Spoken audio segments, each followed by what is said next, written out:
Hostin's obsession with race gets thrown back in her face. Today's video comes to us from Sunny Hostin. Sounds like a town. We're in Sunny Hostin. She was on PBS's Finding Your Roots, a show dedicated to researching celebrity ancestry. For context, Sunny is a staunch supporter of reparations and has made a fortune spewing nonsense about white privilege and racial justice. Well, turns out she's not as oppressed as she claims she is. She's actually the descendant of slave owners from Europe. No, it's interesting because I think Sunny is very intelligent, but she's ideologically captured. Right. You know, it's sort of, I think the other ones, there's a couple of the other ones, don't have to name any names, who are just very dull-minded. But I think Sunny's not one of them. I think she's smart, but captured. Sunny Hostin thought she was stepping into a spirited discussion, something like a friendly spar of ideas. Instead, she walked straight into a verbal steel cage match with Joe Rogan and Gutfeld, tag teaming like it was WrestleMania for the sharp-tongued and quick-witted. One moment, she's holding court with confidence. The next, she's ducking sarcasm uppercuts and trying to recover from logic drop kicks. Rogan brought the receipts, facts flying faster than a headline refresh, while Gutfeld delivered punchlines. So razor-edged, they could have shredded the View's script on the spot. So what set off this televised showdown? Think things are funny because they don't think about the person they're making fun of. You and I are both guilty of doing that. Of course. As comics. Absolutely. But that one was like particularly like, you're like, wow. Rough. Well, just it was started to View, and then they have all these ones. They like to talk. People have to wonder, where does Sunny Hostin get her opinions? Like you said, and it's obviously from her husband. She has to tell her what to say on The View, because without it, she's got nothing up there. She's not very bright. But the problem with her is that she went full racist. She injected skin color into a fairly generic behavior seen in all spouts. Sunny Hostin must have thought she was stepping onto the View set for another latte-fueled chat, not into a verbal thunderdome. Somewhere between the coffee sips and casually handing out moral superiority like it was trick-or-treat night in a gated community, she figured it was the perfect moment to take a jab at Joe Rogan. Bold move, misguided. That's like strolling into a jiu-jitsu dojo wearing a shirt that reads, "Please choke me out, bonus points if it's on camera." Armed with a latte in one hand and her latest op-ed in the other, she seemed convinced she was about to deliver a righteous takedown, fueled by the studio audience's applause, which, let's be honest, would cheer for a houseplant if it had a social justice slogan taped to the pot. But when ideology meets experience, the match gets real fast. Worried about losing your job, and you're worried about podcasts taking over, and who's the source of news, and we said Donald Trump is Hitler, but half the country disagreed with us and he won, and this is and Joe Rogan believes in dragons. But then, because the universe clearly has a wicked sense of humor, one even darker than Gutfeld's best punchlines, he stepped in like a surprise WWE entrant, sarcasm folding chair in hand, and a metaphorical championship belt that read, "Smugness Slayer." It wasn't just a rebuttal. It was a broadcast beatdown, a masterclass in comedic timing and controlled chaos. Sunny showed up armed with bullet points and righteous indignation, ready to educate. Rogan countered with cool, grounded logic. And Gutfeld? He unleashed a barrage of razor-sharp jokes that danced between satire and savagery. What followed didn't resemble a debate so much as a roast, one so thorough, so unrelenting, even the poor teleprompter might have needed a safe space. Sausage maker Johnsonville is recalling more than 42,000 pounds of pork sausage for possible contamination with plastic fibers. Fortunately, authorities were able to track all 42,000 pounds to a single location in New York City. Sunny came in swinging with her signature blend of sanctimony, polished, confident, and utterly convinced. But Rogan and Gutfeld? They returned fire with precision, sarcasm gift-wrapped in humiliation, and marked return to sender. It all kicked off with one of those classic Sunny soliloquies. You know the type. Self-righteous, dressed in academic jargon, and delicately dusted with elitist flair. It sounded impressive, sure, but underneath, it was the intellectual equivalent of tofu. Bland, shapeless, and leaving you oddly hungry for something with actual substance. More time to talk. And I thought Will Smith wouldn't let a black man finish. If her IQ was half as high as her smugness, she'd be Einstein. It was the kind of monologue that left viewers wondering, was Sunny Hostin trying to address the downfall of civilization, or just delivering a one-woman TED Talk nobody asked for? With the flair of someone who thought she was serving up truth, bombs, she launched a series of sanctimonious salvos in Joe Rogan's direction, thinly veiled as intellectual critique, but clearly more performance than persuasion. In her mind, this was high-stakes heroism in heels, defending democracy one dramatic pause at a time from the looming threat of, apparently, podcasters in flannel shirts talking about free speech over on Spotify. But the universe, always a fan of irony, had a plot twist. Instead of high fives and head nods from her co-hosts, what came next was a dual-pronged reality check. Rogan stepped in with the calm energy of a man who just came back from a Costco run, carrying logic in bulk. No raised voice, no dramatic gestures, just facts, calmly stacked like Tupperware on a clean kitchen counter. Then came Gutfeld, wielding comedy like a flamethrower on turbo mode. His punchlines didn't just land, they scorched, each one leaving behind the charred remnants of Sunny's narrative like ashes on the studio floor. What followed wasn't just a rebuttal, it was a dismantling, a full-on teardown. Like two guys realizing a wobbly table wasn't worth fixing, because, surprise, it was made entirely of cardboard and recycled bad takes. Joe didn't need theatrics. He didn't even lean forward. From his metaphorical podcast throne, he did what he's known for. Asking the inconvenient questions, peeling back flawed assumptions, and calmly unpacking contradictions like he was opening snacks at a philosophy club. Quiet, precise, and absolutely unbothered.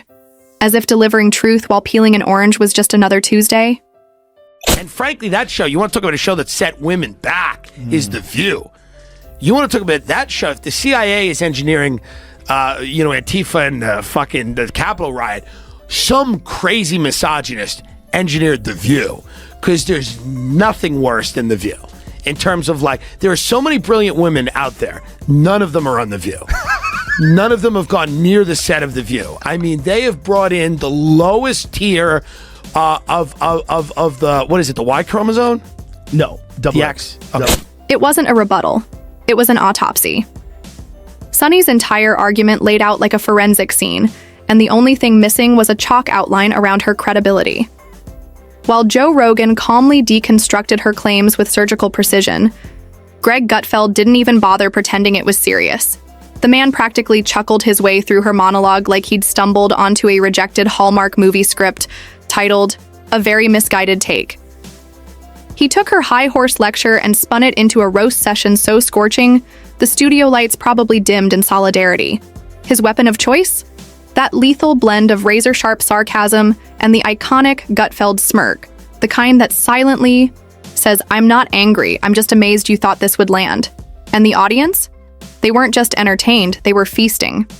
Seconds, thirds, the whole buffet. The clip of the exchange spread online faster than Sunny's. PR team could scramble out a damage control tweet. Twitter, TikTok, and Reddit lit up like a Christmas tree dropped into a fireworks factory. From Rogan loyalists to Gutfeld diehards, everyone had something to say. Most of it variations of, but let's not skip the awkward runway leading up to the crash. Sunny's original statement didn't just miss the mark. It crash-landed nose first into the sea of irrelevance. With the self-serious delivery of someone who's read too many think pieces and confused Twitter trends for reality, she tried to frame Rogan as some rogue threat to society, divisive, dangerous, disconnected.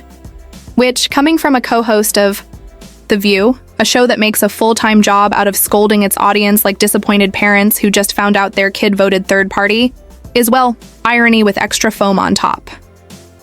Did you watch the whole thing or just the parts that I sent you?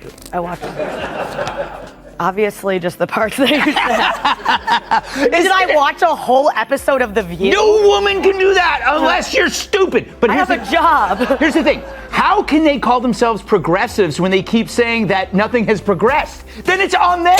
Her biggest miscalculation? Thinking Joe Rogan, the guy who casually chats with astrophysicists, MMA champions, Silicon Valley outliers, and tinfoil hat-wearing conspiracy theorists, all in the span of a single week, would somehow be rattled by a stern voice and a disapproving glare. She didn't just step into a debate. She poked a bear that's been through more intellectual sparring matches than Sunny Hostin has had segments that didn't end with her quoting herself, like she was reading from her own memoir. And what did Joe do? He didn't rage, posture, or overplay. He calmly dismantled her argument with the precision of a neurosurgeon on autopilot. No theatrics, no condescension, just clean, methodical logic. It was like watching a bomb squad defuse a balloon. By the time he was done, all that remained of Sunny's take was shredded pride, scattered buzzwords, and the faint sound of a deflated narrative flapping in the wind. She accused him of spreading misinformation. He countered, not with rage, but with facts. Cold, unflinching, inconvenient facts. The kind that make daytime TV hosts suddenly fidget and glance sideways at the teleprompter like it's gone rogue. Gutfeld painted Sunny as the perfect example of what happens when smugness tries to cosplay as intellect. He joked that her argument had more holes than a fishing net in a shark tank, and compared the view to a chaotic group chat thread that somehow got broadcast live, one that should have stayed private, buried, and preferably deleted. The audience? Roaring. The roast? Merciless. The scorch marks? Absolutely permanent. Say that you make everything about race. Yeah. And what's your response to people when they say that? My response to people is that unfortunately, because of the origins of this country and the original sin of this country, everything is about race. And that's just true, right? But if we were a country that could come to grips with our history, accept our history, perhaps pay reparations that are due, and perhaps just stop trying to erase our history. So, while this verbal demolition was unfolding live and in HD, what did Sunny do? Did she regroup? Retreat? Regret? Of course not. She doubled down, because when you've been fact-checked into oblivion and memed into internet infamy, the obvious next move is to swing harder into the skid. She dropped a follow-up statement, or as it felt to most people, the sequel nobody put on their watch list. This time the tone was different. She added more nuance, which is media speak for deflection, and padded it with less substance than a vegan marshmallow. It was the rhetorical equivalent of slapping duct tape on a sinking yacht and confidently declaring, "We're cruising now." Even better? Her defenders emerged from the digital woodwork with takes so precious they might as well have come with a live, laugh, love filter. Suddenly Rogan was punching down. Gutfeld was mean-spirited. But here's the thing. When you throw the first punch, you don't get to act surprised when the response is a cannonball to the jawline. Zoom out, and this wasn't just a spicy segment. It was a cultural autopsy in real time. What happened on that stage wasn't merely a roast. It was a televised unraveling of an old-world media fantasy, the illusion that legacy networks and their polished pundits are the sole arbiters of truth. That myth's been limping for years. Sunny's misstep didn't just trip it, it tossed a Molotov cocktail onto its grave and said, "Let's really light this up." Rogan embodies the raw, chaotic decentralization of public discourse. He's flawed, unfiltered, and refreshingly human. Gutfeld? He's the modern jester, armed with jokes, smirks, and an ability to make a serious point through a punchline. And Sunny? She's the polished facade of a fading empire, built on moral superiority, packaged outrage, and the belief that talking at people is the same as talking to them. I saw you on The View. They get so much hate watching and hate watching viral clips of them saying ridiculous things. I mean, it is a rabies infested. The fallout from this debacle didn't just echo in memes and late night chuckles. It signaled a shift. Viewers who once tuned into The View out of habit suddenly paused, tilted their heads, and asked themselves, "Wait, why am I being talked to like a child who wandered into a college seminar I never signed up for?" The tone had long been patronizing, but now it felt exposed, stripped of its pulse and pretense. Meanwhile, Rogan's audience, it expanded. Gutfeld's ratings spiked, like a punch bowl at an office party gone rogue. And Sunny? She powered through another episode, smiling through gritted teeth, pretending the internet hadn't turned her talking points into confetti. But it raises the real question. How long can a platform like The View survive in a world that's evolving, faster, thinking deeper, and laughing harder, especially at the sanctimonious tone it once called its trademark? Here's where the irony really bites. Sunny's goal was to discredit Rogan for being too influential, too unpredictable, too dangerous. But all she really did was highlight how utterly defanged her own cultural clout has become. If Rogan is the threat, then Sunny is the town crier shaking her fist at storm clouds for daring to reign without a permit.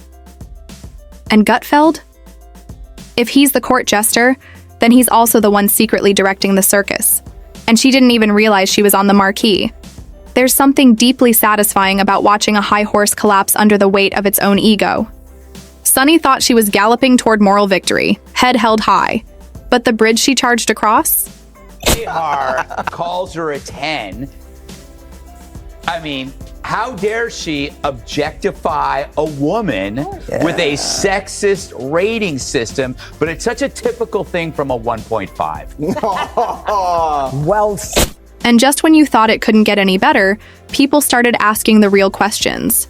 What if this becomes the new normal? What happens when The View throws shade and someone from outside the echo chamber fires back, with receipts, wit, and a following that's laughing louder than their studio audience?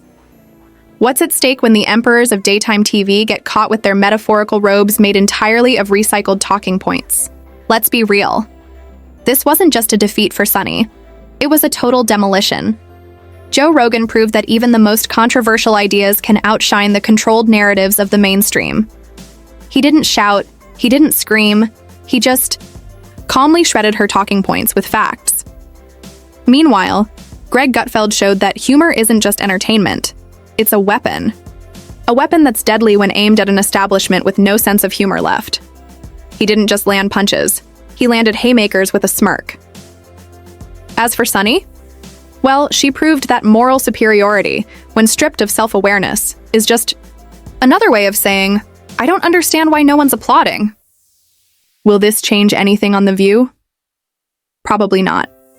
They'll keep sipping tea, clutching pearls, and pretending the real threat to democracy is a guy with a podcast and another with a punchline. But out there, beyond the studio bubble, the audience is waking up. They're starting to realize debate isn't just about being loud, it's about being right, funny, and, most importantly, fearless. End of time. You're right. Anytime she says something stupid, I'm going to go, slave owner! Kat, just watched that. That's the second time I've watched that. She was tipped off beforehand, right? Because they had to tell her before, so she had time to regroup. They wouldn't just surprise. Really? You think? No? I don't know. I feel like. Now, the big question lingers in the air. What's next? Will Sunny fire off another passive-aggressive rebuttal, only to be quietly ratioed on social media? Will The View dare to bring on a guest who actually challenges their narrative, instead of just playing along like a human soundbite? Or better yet, will Joe Rogan invite Sunny on his podcast for a 3-hour marathon where the internet watches, popcorn in hand, as they dissect every word? And let's not forget Greg Gutfeld. Will he send her a gift basket labeled nice?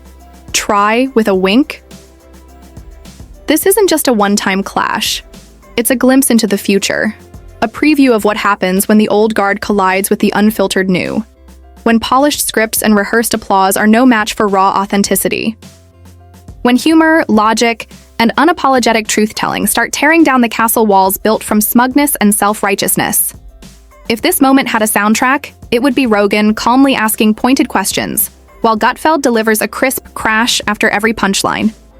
And in the background, Sunny frantically flips through her note cards, desperately searching for a lifeline, wondering where it all went wrong. One thing is clear. The tides are turning. Audiences are no longer buying what legacy media is selling. They're tuning in elsewhere, somewhere less filtered, more entertaining, and infinitely more honest. If Sunny Host thought she could control the conversation from her cushioned seat of power, she just learned the hard way. The real conversation is happening outside that studio, and it's louder, sharper, and definitely a whole lot funnier. But the real suspense here? Will The View ever figure out how to engage in an actual debate without turning it into a 5-way shouting match, sandwiched between commercials for anti-aging cream? Can they have a grown-up conversation without treating dissenting opinions like they're toxic waste? And then there's the dream team, Rogan and Gutfeld. Is this just a one-off roast? Or are we witnessing the rise of an unexpected tag team, the philosopher and the roaster? Because if these two keep joining forces, no one's safe. They didn't just clap back. They crafted the blueprint for the ultimate takedown. Facts in one hand, humor in the other, and zero tolerance for smug nonsense. If Sunny dares to strike back, she better bring more than recycled outrage. The rematch? It might just be on live TV, and this time the stakes are higher. Gutfeld's biting sarcasm and Rogan's brutal honesty are a combination that's hard to ignore, and if they keep taking on the media establishment, it could set a whole new standard for what real, raw debate looks like.